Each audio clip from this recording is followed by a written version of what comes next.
Kami dengar orang-orang itu berbicara dalam bahasa roh dan memuliakan Allah. Lalu Petrus bertanya, bolehkah kita mencegah orang-orang ini dibaptis dengan air, sedangkan mereka telah menerima Roh Kudus sama seperti kita? Maka Petrus menyuruh mereka dibaptis dalam nama Yesus Kristus. Kemudian orang-orang itu meminta kepada Petrus supaya ia tinggal beberapa hari lagi bersama mereka. Demikianlah sabda Tuhan. Syukur kepada Allah.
Bacaan dari surat pertama Rasul Yohanes.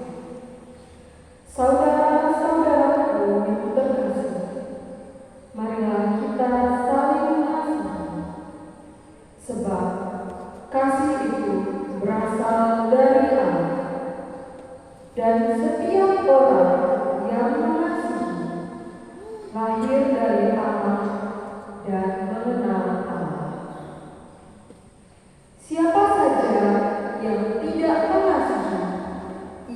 tidak mengenal Allah, sebab Allah adalah kasih. Dalam hal inilah kasih Allah dinyatakan di tengah-tengah kita, yaitu bahwa Allah telah mengutus anaknya yang tunggal ke dunia supaya kita hidup olehnya. Inilah kasih itu. Bukan kita yang telah mengasihi Allah, tetapi Allah yang telah mengasihi kita dan yang telah mengutus anaknya sebagai sirih bagi dosa-dosa kita. Demikian sabda Tuhan. Syukur kepada Allah.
Dimuliakanlah Tuhan.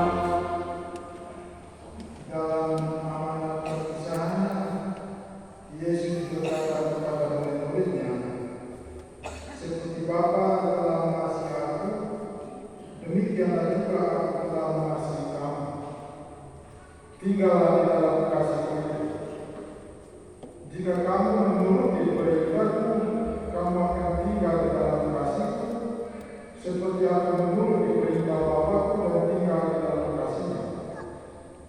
Semuanya itu aku katakan kepadamu, supaya sukacita-Ku ada di dalam kamu, dan sukacita-mu itu menjadi penuh. Inilah perintahku, yaitu supaya kamu saling mengasihi seperti aku telah mengasihi kamu. Tidak ada kasih yang lebih besar daripada kasih seorang yang memberikan nyawanya demi sahabat-sahabat.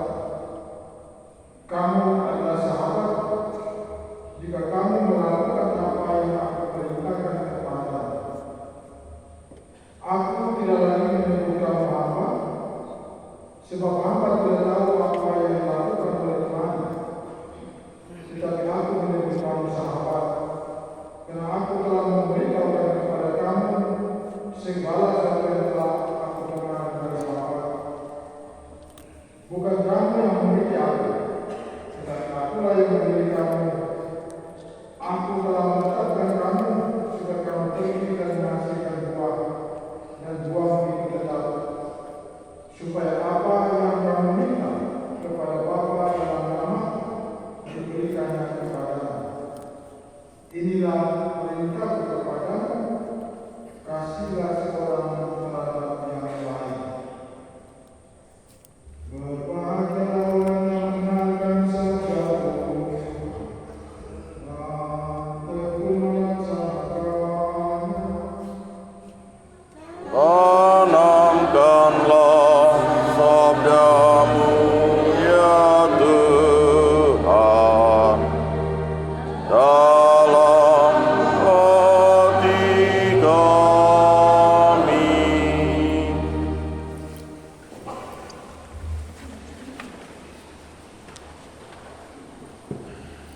Allah adalah kasih.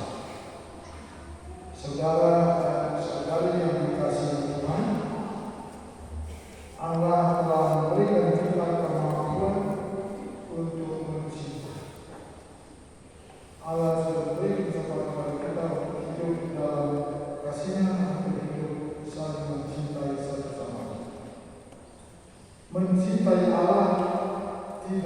bisa dipisahkan dengan mencintai sesama kita manusia.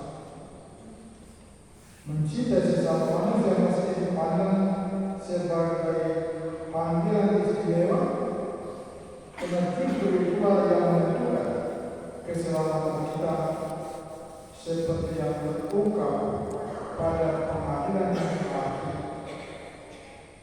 Ketika aku lapar, kamu memberi aku makan. Ketika aku telanjang, dan kamu memberi aku pakaian.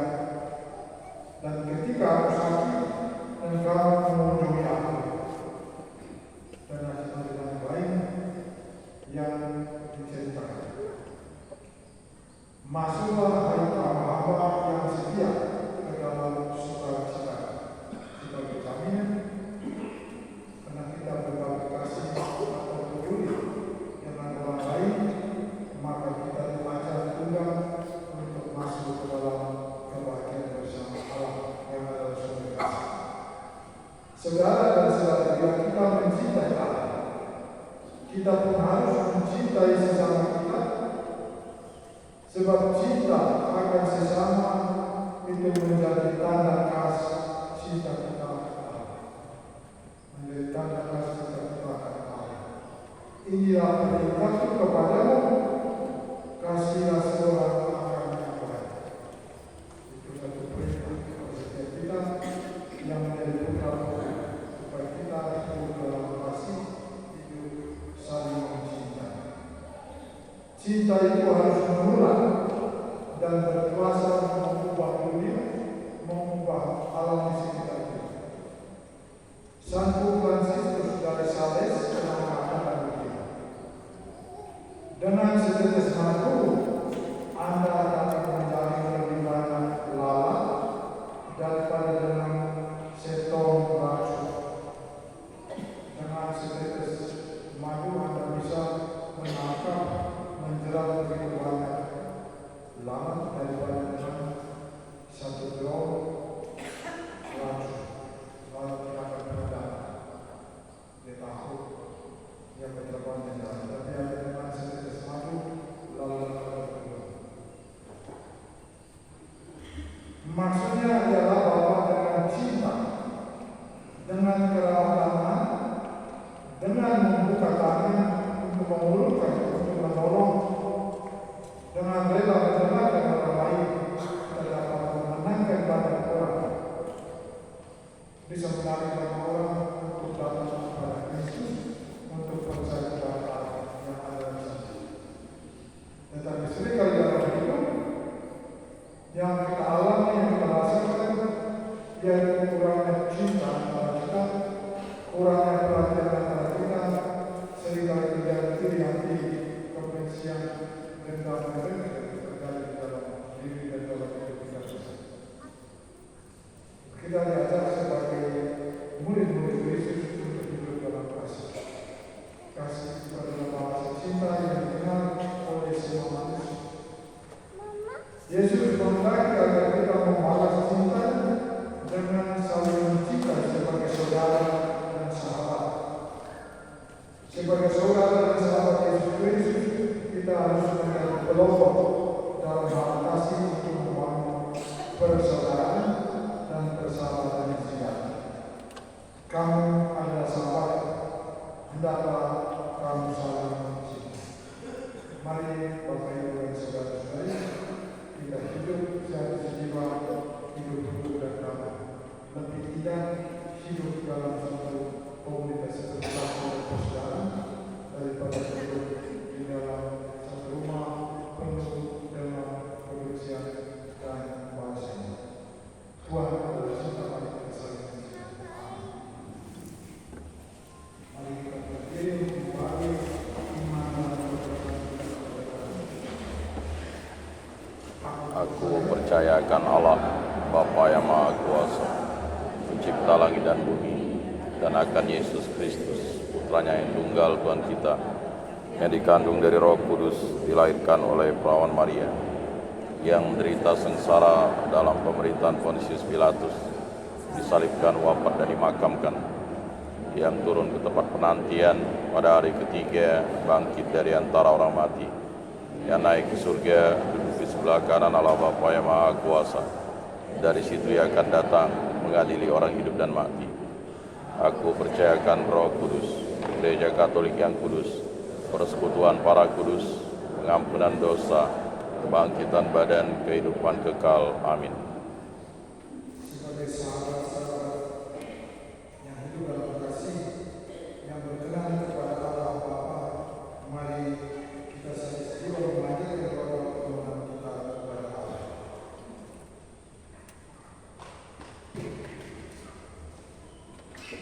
Bagi Sri Paulus, para uskup dan para imam, ya Bapa, berkatilah dan teguhkanlah Sri Paulus, para uskup dan para imam dalam melaksanakan tugas perutusan mereka sebagai gembala-gembala yang baik, penuh cinta kasih bagi semua orang demi pewartaan akan keselamatan Kristus. Marilah kita mohon. Kabulkanlah doa kami ya Tuhan. Bagi para bangsa, ya Bapa, tanamkanlah semangat cinta kasih di antara para bangsa, agar terwujudlah di dunia ini suasana damai, tentram, dan sejahtera, jauh dari permusuhan, perang, dan saling membunuh. Marilah kita mohon. Kabulkanlah doa kami ya Tuhan. Bagi mereka yang bekerja di bidang perawatan, ya Bapa, berkatilah para karyawan-karyawan di perawatan orang sakit, agar karya mereka sehari-hari membuat bahagia para pasien. Marilah kita mohon. Kabulkanlah doa kami ya Tuhan. Bagi kita bersama, ya Bapa, semoga perintah cinta kasih kepada sesama yang diberikan kepada murid-murid Kristus tetap menjadi perjuangan kami. Marilah kita mohon. Kabulkanlah doa kami ya Tuhan. Mari kita berdoa bersama jiwa saudara kita yang sudah meninggal. Semoga Allah yang berbelas kasih membuka pintu ruang perkenankan bagi kami menikmati keluarga depan. Mari kita mohon.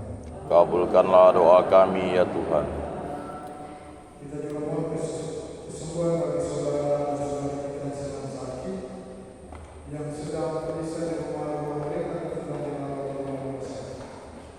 Semoga Yesus Kristus dengan kuasa menjamah dan menemukan mereka dari sakit dan penyakit, agar mereka siap kembali untuk berkumpul bersama sang keluarga mereka dalam suasana gembira dan bahagia. Marilah kita berdoa. Kabulkanlah doa kami ya Tuhan. Mari secara khusus kita mau berdoa pada kita yang saat ini berkumpul di dalam ini, bagi anak-anak, cucu dan keluarga kita yang tidak bersama kita di sini dan di rumah, di perjalanan kemana mereka berada. Kita mohon Allah Bapa untuk memberkati setiap kita dengan kesehatan yang sehat walafiat, menjaga dan menjaga setiap kita dari bahaya dan bencana, dan dari semua hal yang baik kita maupun buruk. Mari kita berdoa. Kabulkanlah doa kami ya Tuhan. Allah Bapa yang Maha Pengasih, Engkau menjanjikan kebahagiaan kepada kami jika kami saling menaruh cinta kasih. Berilah kami kekuatan untuk menempuh jalan yang tepat seturut teladan Yesus Kristus Putra Tuhan kami yang hidup kini dan sepanjang segala masa. Amin.